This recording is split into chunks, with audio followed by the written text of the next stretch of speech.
Hello friends, இந்த வீடியோவில் என்ன பார்க்க போனால் கடலை மாவும் அரிசி மாவும் கலந்த போண்டா பார்க்க போகிறோம். போண்டாலே நிறைய வகைகள் இருக்குது. உருளைக்கிழங்கு போண்டா, அதுக்கப்புறம் பார்த்தீங்கன்னா வெங்காய போண்டா. இது பார்த்தீங்கன்னா கொஞ்சம் கடல மாவு போட்டு கொஞ்சம் அரிசி மாவு போட்டு அதுக்கப்புறம் வெங்காயம், பச்சை மிளகாய், கருவேப்பிலை, இஞ்சி இதெல்லாம் போட்டு அதை அப்படியே பார்த்தீங்கன்னா தண்ணி ஊற்றக்கூடாது. தண்ணி ஊற்றினா உங்களுக்கு கல் மாதிரி ஆயிடும். கொஞ்சம் அதில் உள்ள தண்ணியை லேசாக தெளித்து கொஞ்சம் கடினமாக போட்டு வச்சிங்கன்னா இந்த போண்டை சாப்பிட்றதுங்க பாருங்கள். இந்த மாதிரி சின்ன சின்னதாக உருட்டி நீங்கள் அடுப்பில் வச்சு எடுக்கும்போது சாப்பிட்றதுக்கு ரொம்ப ருசியாக இருக்கும். இதுக்கு தொட்டுக்கிறதுக்கு நிறைய சட்னிகள் இருக்குது. ஏதாவது நீங்கள் சாப்பிட்டுக்கலாம். இந்த போண்டாக்கள் பார்த்தா நிறைய வகைகள் என்ன தான் இருந்தாலும் நமக்கு சாயந்தர நேரத்தில் ஏதாவது சாப்பிடணும் போல் இருக்கும். அப்போ இந்த மாதிரி டிஃபன் போண்டா, பஜ்ஜி, வடை இப்படியெல்லாம் நம்ம சாப்பிட்றோம்.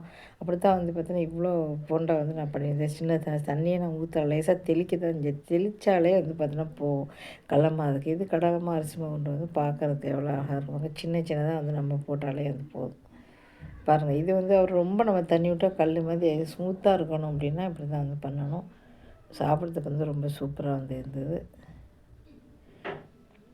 இந்த மாதிரி ஓண்டா அப்படிங்கும்போது சின்ன இடத்துல தான் இருக்கும். இந்த மாதிரி நான் எப்போவுமே கொஞ்சம் தான் எண்ணெய் ஊற்றுவேன், நிறைய ஊற்ற மாட்டேன். இது ஒரு 5, 6 நீங்கள் போட்டுக்கலாம்.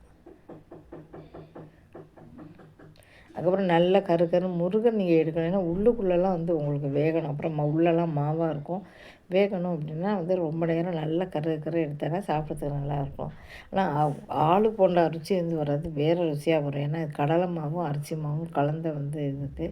ஆனால் இது அந்த ருசி வராது. ஆளு போண்டா ரொம்ப ருசியாக இருக்கும். ஏன்னா நம்ம அதை வேக வச்சு பண்ணியிருப்போம். உள்ளுக்குள்ளே மாவு மாதிரி இருக்காது. இது அப்படி கிடையாது. இது வேறு ஒரு ருசி அப்படின்னே சொல்லலாம். எப்போவுமே வீட்டில் பஜ்ஜி, வடை இதுதான் இன்னொரு போண்டா இருக்குது. அது பார்த்திங்கன்னா பொரிகடலை மாவு கலக்கிறது. அது பொரிகடலை உளுந்து போண்டா. அதை பிச்சிங்கன்னா அதுக்குள்ளே ஒன்றுமே இருக்காது. அதை இன்னொரு நாள் பண்ணி காட்டுறேன். ஏன்னா பொரிகடலை அதுக்கு நிறைய வேணும். அதுக்கு 1/4 கிலோ பொரிகடலை வேணும்.